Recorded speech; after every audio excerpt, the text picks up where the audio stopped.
So moving on, what would you say, how do we repair the dietary damage? What are your favorite tips to leave people really able to reduce the pain and inflammation?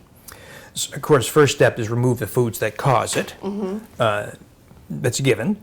2, allow the bowels to heal. So I now tell everybody who does this to take a high-potency probiotic for at least 4 to 8 weeks. What's not clear to me is trying to identify the people who successfully repopulate. Yes. And who don't.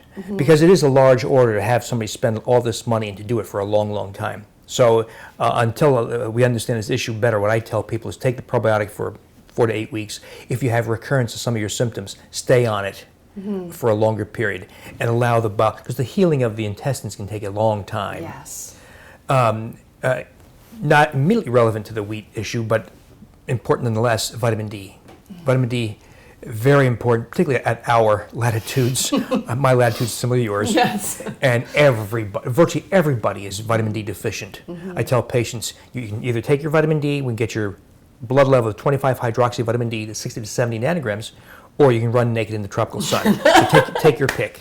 I'm up for the second choice, but I understand the supplementation is important for sure.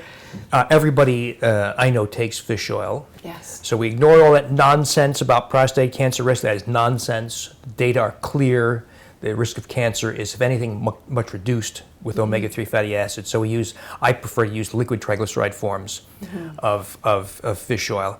Thyroid, big issue. Yes. Getting bigger every day. And the wheat suppresses thyroid function. Yes. So it takes a long time to reactivate that, I imagine, for sure. Any suggestions for reactivating thyroid? Because we're all inland, we are exposed to the potential for iodine deficiency. And as the population gets healthier and more salt conscious, which I'm not so sure is necessary, but nonetheless, people are avoiding iodized salt. So we're seeing a recurrence of goiters and even iodine deficiency. So I'm telling everybody to get an iodine supplement. I use a lot of kelp, for instance. Fantastic. Or at least eat a lot more seaweed and seafood, or eat the thyroid gland of land animals. Yes, that works beautifully. That's right. That's so Not great. easy to do. But Yeah, well, I mean, it is easy to access as a glandular. Thank goodness we have that support if people really need it. So it's great for people to get their thyroid-stimulating hormone checked. Do you encourage women who are over 30 and struggling with weight gain to potentially look at that? Oh, yes, absolutely. Yeah, as you know, vastly underappreciated. TSH, free T3, free T4, and reverse T3. There is far more thyroid dysfunction. There's also this issue of how do you define thyroid dysfunction. Now, I think we have to factor in that. So I see the world largely from a cardiovascular risk standpoint. And we know that TSH is in the normal range can kill you. So I don't think it's normal. So a TSH of 4 is likely not normal at all. And so that's a whole other argument, of course. But thyroid dysfunction is incredibly common and can disable health.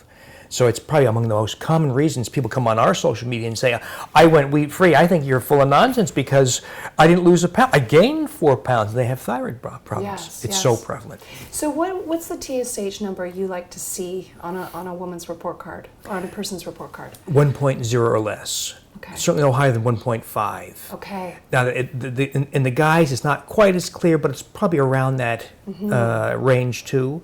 So we want it really low because we're talking about, as you know, about ideal health, not about passable or average health. We certainly don't want to be average, right? Average is awful. Yeah, absolutely. So we want ideal Look at the health. average, yeah. The Yes. average person is Yes. struggling with weight and many different health issues.